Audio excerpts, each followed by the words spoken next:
కళ్ళు మూసుకుని వాడు మ్యూజిక్ పెడతాడు. మనం ఎవరు నమ్ముతున్నాం? మంగళోని నమ్ముతున్నాము, బండి డ్రైవర్ నమ్ముతున్నాము, ఫ్లైట్ లో వాడు తీసుకుపోయి అహ్మదాబాద్ లో వాడేస్తే వాడిని నమ్ముతున్నాం. కానీ అసలైన అందరికీ నమ్మే వాళ్ళని నమ్మలేము మనం. ఈ నమ్మకం తెలుసుకోవాల్సిన అవసరం ఉన్నది. అర్థమవుతుందా? దేవుని ఎందుకు నమ్మాలయ్యా అంటే మనమందరం ఎప్పుడు వచ్చినామో తెలియదు, ఎప్పుడు పోతున్నామో తెలియదు. కానీ ఈ విషయాలన్నీ గ్రహిస్తుండు మల్లన్న. ఆ మల్లన్న నమ్మాల్సిన అవసరం ఉంది. అందుకనే పెద్దలు చెప్తారు, గురువులు చెప్తారు, నమ్మినోనికి ఏముంటది? సొమ్ము, నమ్మనోనికి దుమ్ము. స్వామి చెప్పాడు. ఆ స్వామి గట్టికి సపట్టు కొట్టాడు. నమ్మినోనికి సొమ్ము అంటే మనం ఇలా కోరుకుంటున్నాం కదా, భూములు, జాగలు, బంగారము, వెండి, కార్లు, బూర్లు, విమానాలు, ఇంకా ఛాన్స్ ఇస్తే భూమిని కూడా కొనడానికి అంత రెడీ అయిపోయింది. అందుకే కదా ఇప్పుడు భూముల రేట్లు ఇట్ అయిపోయినాయి. కానీ ఆయనని ఎవరు కొనలేరు. ఇదంతా ఆయనది. మల్లన్న స్వామిది ఇది భూమి. ఈ మల్లన్న స్వామిదే నీరు. మల్లన్న గంగా ఏడికెళ్ళి వస్తున్నది? స్వామి జుట్టులకెళ్ళి కదా. గంగాధర అని పేర్లు పెట్టుకుంటారు, కానీ ఆ పేరుకి అర్థం మనం మర్చిపోతాం. గంగాధరుడు అని పిలుస్తాం. చాలా మంది గంగాధర, గంగయ్య అని పేరు. ఏం గంగయ్య? స్వామి జుట్టులకెళ్ళి మాత వచ్చింది కదా, మన తల్లి కదా గంగా. ఆమె ఆ కృష్ణాలో, గోదావరిలో కనిపించుడు, ఆ కాశీలో ఉన్న గంగా ఒకటే కాదు, భూమి లోపలి కూడా ప్రవహిస్తున్నది. అది స్వామి కంట్రోల్లో ఉంటది. స్వామి భక్తి చేయడం వల్ల మన పొలాలకు గంగా నీళ్ళు తప్పకుండా వస్తాయి అన్నమాట. అంత నమ్మకం మనకు ఉండాలి. ఇక अपने गावड़ी बच्चे नहीं, अपने खेतन पानी रेनी అని అప్పుడు పానీ రేని ఇక పానీ నమ్మడంతో 2 ఫెయిల్ అయిపోతాయి అన్నమాట. డయాలసిస్ ఇస్తారన్నమాట డాక్టర్ల. ఏంటిది అది? ఏమో ఫెయిల్ అంటారు కదా, ఏం పేరు మీకు తెలుసా? అది అంత సూపర్ డాక్టర్లు ఉన్నారు. మీరు కిడ్నీలు ఫెయిల్ అయిపోతాయి అన్నమాట. మరి ఆ గంగా ఇస్తున్న పరమాత్ముడికి ఎంత రుణపడి ఉండాలి? గంగా నీళ్లు భూమిలో ఉన్నాయి, నదుల రూపంలో ఉన్నాయి. అవన్నీ ఎక్కడ కలుస్తున్నాయి? సముద్రంలో కలుస్తున్నాయి. మనమందరం ఇక్కడ ఉన్నాం. కానీ ఎక్కడికి వెళ్ళి వచ్చినామో పంపిన అతను మళ్ళీ ఒకసారి పిలుస్తాడు. మనకు పిలిచినప్పుడు ఆడికే పోతాం. ఆయన రమ్మంటాడు, కానీ అది చెప్పడు, డేట్ చెప్పడు. టాబ్లెట్ల మీద ఈ మ్యానుఫ్యాక్చరింగ్ డేట్ ఉంటుంది, ఇంకో డేట్ ఉంటుంది. ఏం డేట్ ఉంటుంది? ఎక్స్పైరీ డేట్ ఉంటుంది. ప్రతిదానికి ఒక డేట్ ఉంటుంది. ఇప్పుడు పాలు కూడా ఉన్నాయి అనుకో, కొంతసేపు పెడితే దానికో తయారైతే మళ్ళీ పగిలిపోతాయి. కానీ మన ఎక్స్పైరీ డేట్ వీళ్ళు చాలా చాలు ఉంటారని మనుషులకు భగవంతుడు ఇయ్యలేదన్నమాట, మనకి చెప్పలేదు. అది రాకముందే తెలివైన వాళ్ళు జాగ్రత్తగా ఉండాలా. ఆ జాగ్రత్త ఏంటయ్యా అంటే భగవంతుడి యొక్క సత్సంగం చేయాలా. పెద్దలు ఎవరైనా వచ్చిన ఇంటికాడ ఇప్పుడు మనం అనుకున్నాం కదా, అతిథికి మర్యాద చేయాలా, తల్లిదండ్రులకు నమస్కారం చేయాలా. తల్లిదండ్రులు ఉన్న వాళ్ళు ఎంతమంది స్వాముల చేతులు తండ్రి నమశివ. ఈ తల్లిదండ్రులకు పొద్దున లేచి మీరు కాలు మొక్కుతే శివుడు తప్పకుండా వాళ్ళకి అందరికి ఏమేమి కావాలో వాళ్ళే ఇస్తారన్నమాట. ఇప్పుడు 10 నెలల పిల్లలు ఉంటారు, 6 నెలల పిల్లలు ఉంటారు. వాళ్ళకి 7 వందల తల్లి ఏం చేస్తుంది? కొడుతుందా?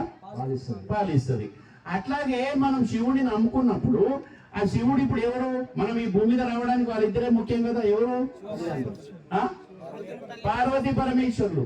వాళ్ళు ఆది పురుషులు, ఆది దంపతులు. వాళ్ళ ద్వారానే మన తాతలందరూ వచ్చేది. కానీ మన తాతల పేర్లు ఇలా గుర్తున్నాయా? కానీ స్వామి పేరు గుర్తున్నది. మరి ఎంతెంతో మరి పాటక రూపంలో అది శంకరాయ శంకరాయ శంకరాయ మంగళం, శాంకరీ మనోరాయ శాశ్వతాయ. శాశ్వతం నువ్వు. ఆయన మంగళహారతిలో మనం పడతాం. గురువరాయ మంగళం, నువ్వే గురువు, నువ్వే తల్లి, నువ్వే తండ్రి, నువ్వే అతిథి, నువ్వే భిక్ష, నువ్వే నీళ్లు, నువ్వే గంగా పాని, భూమి అంత నీవే అని చెప్పేసి మనం హారతి పాట ఎందుకు పాడతామంటే, అయ్యా మేము తెలియని వాళ్ళం, అన్ని నీవే మాకు. మా అమ్మ నీవే, మా అయ్య నీవే, మా చుట్టం నీవే, భార్య నీవే, బిడ్డ నీవే, కొడుకు నీవే అని ఎప్పుడైతే మనం సరెండర్ అవుతామో అప్పుడు భగవంతుడు ఆశీర్వాదం తప్పక ఉంటది. సే దీక్ష కరో. కథా మంది బ్యాచ్ ఇప్పుడు 24. ఈ 2, 4, 6 అనేది సూపర్ అన్నమాట. క్రికెట్ లో కొడతాడు కదా, దానికి ఎంత విలువ ఉంటుంది? 6. కాబట్టి ఇదంతా మీకు మంచి జరుగుతుంది.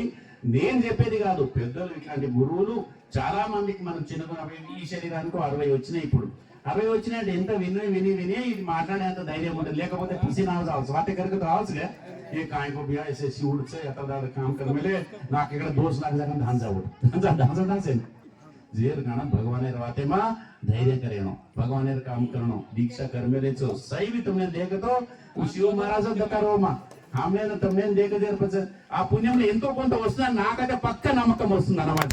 ఎందుకంటే మీ కాళ్ళ దండం పెట్టడానికి, మీరు ఇక్కడ పూజ చేసుకునే దానికి 1 గంట సేపు ఇక్కడ స్పెండ్ చేసే పరిస్థితి భగవంతుడే కల్పించిన నమ్ముతున్న విశ్వాసం ఉంది నాకు. కాబట్టి ఓం నమః శివాయ. 41 రోజులు అయిపోయినాయా? 45 41 అయిపోయింది. అది కూడా మండల కార్యం అయిపోయింది. దీని ద్వారా తప్పక మంచి జరుగుతుంది. ఏం మంచి జరుగుతుంది తెలుసా? ఈ 40 రోజులలో మనం ఏమేం చేస్తామో మామూలుగా సివిల్ ఉన్నప్పుడు ఆ ఖర్చులను తప్పినాయా? మరి లక్ష్మి వచ్చిందా? అవునా కాదా? ఎవరితోనన్నా ఇగో ఈ ఒడ్డు దున్నేసి నాకు అది ఇచ్చేటి ఇవ్వకపోయా, అసలు ఇచ్చే మిత్తి ఇవ్వకపోయా, ఎన్నెంత కోపం వస్తుంది. ఆ కోపం ఉందా ఈ 40 రోజులలో? కోపం ఎంత డేంజర్ అంటే మనం సంపాదించుకున్న పుణ్యం అంతా ఒక్క నిమిషం కోప్పడితే ఆ ఏడాది మొత్తం మా అంత పుణ్యం అంతనే కొట్టుకోవాలి. ఎవ్వరి మీద కోప్పడద్దు అనమాట. మనం రీస్ కరాచనా आपण नोट ज्यादा खावा काय आपण नोट మధ్య కావాల్సి రీస్ ज्यादा तू कोण तारी ఈ ఊకన్ కెననే आपण సరే ఇట పట్టుకుంటాం కదా. కానికే బండి ఏమంటారన్నా కొయ్యలు పెడతారు కదా, దాన్ని ఏమంటారు? గడుగుయ అక్కడ దోత్తడి. ఆ ముళ్ళు కంటే ఎద్దులు ఓడిచేది బండి పట్టి మరి గడిగోయలే అవి. మా దగ్గర కామారెడ్డి గడిగోయ అంటారు. తీస్తారుగా తీసి నిలబడతారు. ఆయన భీముడు, ఈయన హనుమంతుడు యుద్ధం జరుగుతుంది అన్నమాట, భీమాంజనేయ యుద్ధం. కానీ ఆ కోపం వల్ల మనం ఏడాది నుంచి సంపాదించుకున్న పుణ్యం అంతా వేస్ట్ అయిపోతుంది అన్నమాట. కాబట్టి ఎప్పుడు కూడా మనం కోప్పడొద్దు. మరి కోప్పడొద్దు, వేకుండా నాశనం చేస్తున్న మనకు నష్టం చేస్తున్నప్పుడు ఏం చేయాలి? ఓం నమ శివాయ స్వామి చూసుకుంటారు. చిన్న పిల్లలు ఉంటారు, మనం కొడతాం, వాళ్ళు ఏం చేస్తారు? నన్ను కొడుతున్నావు కదా అన్ని దేవుడు చూసుకుంటాడు అమ్మా అంటారు. అవునా కాదు? పిల్లలు మళ్ళీ కొడతాడా? తండ్రిని కానీ పెద్దోళ్ళని కానీ కొడతాడా? కొట్టలేడు కదా. సో దేవుడు చూసుకుంటా ఏదైతే మాట అంటాడో ఆ మాట నిజం అన్నమాట. సో నిజం వైపు ఉండాలా, సత్యం వైపు ఉండాలా, ధర్మం వైపు ఉండాలా. దైవము యొక్క నామం చెప్పుకోవడం కానీ, దైవం యొక్క పూజ చేసుకోవడం కానీ, హోమం చేసుకోవడం కానీ, భజన చేసుకోవడం కానీ, దీని ఆచరణ ఎవరైతే చేస్తున్నారో వాళ్ళకు 100 కాదు 1000 టైమ్స్ మంచి జరుగుతుంది. కాబట్టి శివస్వాములు అందరికీ పేరు పేరున మీ అందరి మీ పాదాలకు నమస్కరిస్తూ మరి అవకాశం ఇచ్చిన మా కృష్ణస్వామి మరి ఇక్కడ ఆశ్రమం నడిపిస్తున్నారు. ఇప్పుడు ఈ దీక్షలో మీకు మంచిగా అనిపించిందా లేదా? మరి తర్వాత ఇప్పుడు ఏప్రిల్ నెలలో మనకి ఇంకొక స్వామి వస్తారు, గద పట్టుకొని వస్తారు. ఆ స్వామి ఎవరు? మరి ఆ దీక్ష ఎంతమంది చేస్తారు? చేతులు ఎత్తు. వెనక ముందు అవుతున్నది చేస్తే మళ్ళీ ఏమవుతుందో అని చెప్పేసి. ఇప్పుడు ఈ దీక్షల ద్వారా మనకు లాభం కలుగుతుంది స్వాములు, మనకు లాభం కలుగుతుంది. ఒకటేమో మనకు పిచ్చి ఖర్చులను తగ్గిపోయాయి, రెండవదేమో కోపం తగ్గిపోయా, పుణ్యం వచ్చే, మూడవదేమో మనకు అందరు కూడా స్వామి జై హనుమాన్, ఓం నమ శివాయ, స్వామి శరణం ఇవి అంటారు. కానీ ఇంకో పేరు పెట్టి పిలవరు.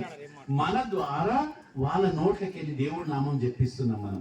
ఆ పుణ్యం కూడా మనకే వస్తుంది. ఆ మనిషి ఒక్కసారి నామం చెప్తే, ఒక చిన్న కథ చెప్తా వింటరా? చిన్నది 2 నిమిషాల్లో అయిపోతుంది. ఓపిక ఉందా?